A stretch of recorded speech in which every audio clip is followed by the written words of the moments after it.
Israel के वजीर आजम Benjamin Netanyahu ने कहा है कि उनकी फौज गाजा में एक बड़ा ऑपरेशन शुरू करेगी जिससे हमास को हराया जा सके और बचे हुए बंधकों को बचाया जा सके।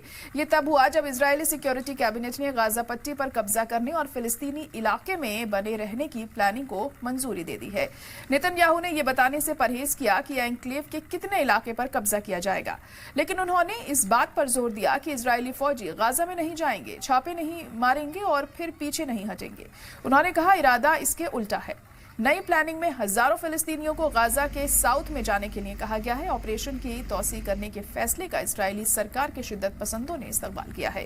हालांकि एक सीनियर इजरायली सिक्योरिटी अफसर ने मुबैना तौर पर कहा कि यह प्लान तब तक नाफिज नहीं होगा जब तक कि 13 से 16 मई के बीच अमेरिकी सदर डोनाल्ड ट्रंप का इस इलाके का दौरा न हो जाए, जिससे हमास को एक नई जंगबंदी और बंधकों की रिहाई के मुआहिदे पर मुत्तफिक होने का मौका मिल सके। इजराइल की सिक्योरिटी कैबिनेट ने गाजा में इमदाद तकसीम करने की मुमकिन कोशिश को मंजूरी दी, जो 2 महीने से ज्यादा वक्त से इजराइल की नाकेबंदी के तहत है, जबकि हमास ने कहा कि गाजा में इमदाद बांटने के लिए नया इजरायली ढांचा सियासी ब्लैकमेल के बराबर है। वाशिंगटन डीसी में अमेरिकी सदर डोनाल्ड ट्रंप से जब उनसे इलाके में हमले बढ़ाने के लिए इजराइल की प्लानिंग के बारे में पूछा गया, तब उन्होंने कहा कि वे गाजा में फिलिस्तीनियों को खाना पहुंचाने में मदद करेंगे।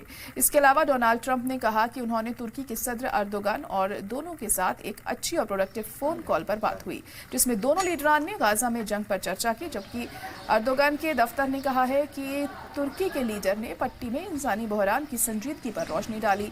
इस बीच यूएन ने गाजा पट्टी पर कब्जा करने की इजराइल की प्लानिंग पर फिक्र जाहिर की है। गाजा में इंसानी मामलों के कोऑर्डिनेशन के लिए यूएन दफ्तर ने वार्निंग दी है और पट्टी में इंसानी हालात बिगड़ रहे हैं क्योंकि इजराइल की मदद नाकाबंदी अपने 9वें हफ्ते में दाखिल हो रही है। ओशा ने कहा एन्क्लेव के लिए इजराइल की मुजव्वज़ा इमदादी प्लानिंग ह्यूमैनिटेरियन प्रिंसिपल्स की खिलाफ वर्जी करती है और शहरियों को मुश्किल में डालती है। इस बीच गाजा की सिविल डिफेंस एजेंसी ने कहा कि पीर को नॉर्थ गाजा में 2 इजरायली हवाई हमलों में कम से कम 19 लोग मारे गए। We're going to help the people of Gaza get some food. People are starving, and we're going to help them get some food. A lot of people are making it very, very bad. If you look, Hamas is making it impossible because they're taking everything that's brought in. But we're going to help the people of Gaza because they're being treated very badly by Hamas. This will inevitably lead to countless more civilians killed and the further destruction of Gaza.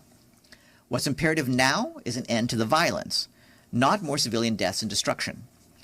Gaza is and must remain an integral part of a future Palestinian state. The Secretary General continues to call for an immediate, permanent ceasefire. The hostages must be released immediately and unconditionally.